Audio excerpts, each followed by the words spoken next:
இன்றைய முக்கிய தலைப்புச் செய்திகள். தூத்துக்குடி +2 மாணவி கொலை வழக்கில் குற்றவாளிக்கு தூக்கு தண்டனை. கடும் குற்றங்களில் ஈடுபட்டால் கடும் தண்டனை. முதலமைச்சர் விஜய் உத்தரவு.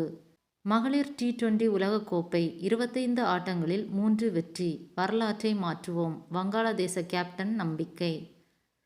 சென்னையில் டாஸ்மாக் கடைகள் திறக்கப்படவில்லை. மதுப்பிரியர்கள் அதிர்ச்சி. 6 தையல் ஆசிரியர்களுக்கு பணி நியமன ஆணை. வைகாசி விசாக திருவிழா. வெள்ளி காமதேனு வாகனத்தில் பவனி வந்த கன்னியாகுமரி பகவதி அம்மன். பாகிஸ்தானில் பஸ்கள் மோதி விபத்து. 17 பேர் பலி. எங்கே போனது சிங்கப்பெண் அதிரடி படை? உதயநிதி ஸ்டாலின் கேள்வி. பாஜகவின் வெற்றிக்கு காங்கிரஸ் தான் காரணம் என கூறிய உதயநிதி ஸ்டாலின் பதிலடி கொடுத்த மத்திய மந்திரி. 2 விளையாட்டு வீரர்களுக்கு ரூபாய் 5.80 லட்சம் நிதியுதவி வழங்கினார் அமைச்சர் ஆதவ் அர்ஜுனா. மேகதாது அணை பிரச்சினை. அனைத்து கட்சி கூட்டத்தை கூட்டுக இந்திய கம்யூனிஸ்ட் கட்சி வேண்டுகோள். நாகையில் நெடுஞ்சேரி கஸ்தூரி மாரியம்மன் கோவிலில் தீமிதி திருவிழா. ஐதராபாத்துக்கு வந்த விமானத்துக்கு வெடிகுண்டு மிரட்டல். முதலமைச்சர் விஜய் குறித்து ஆபாச பேச்சு. திமுக ஆதரவாளர் கைது.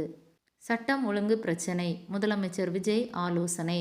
ஏற்காட்டில் மலர் கண்காட்சியை காண குவிந்த சுற்றுலா பயணிகள். கடும் போக்குவரத்து நெரிசல். அதிமுக திமுக இணைந்து பதவிக்கு வர பாஜக உதவியா? மாணிக்கம் தாகூருக்கு தமிழிசை கண்டனம்.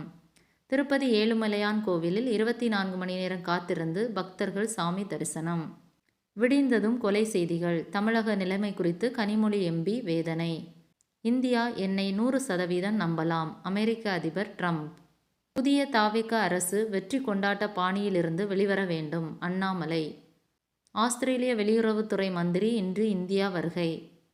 பெட்ரோல் டீசல் வரியை குறைக்க மத்திய மாநில அரசுகளுக்கு சண்முகம் கோரிக்கை.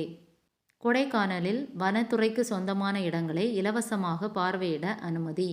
நார்வே செஸ் போட்டி இன்று தொடக்கம். குகேஷ் பிரக்னானந்தா பங்கேற்பு. நன்றி. இதை தவிர வேறு ஏதாவது முக்கிய செய்திகள் உங்களுக்கு தெரிந்தால் மறக்காமல் கமெண்டில் தெரியப்படுத்தவும்.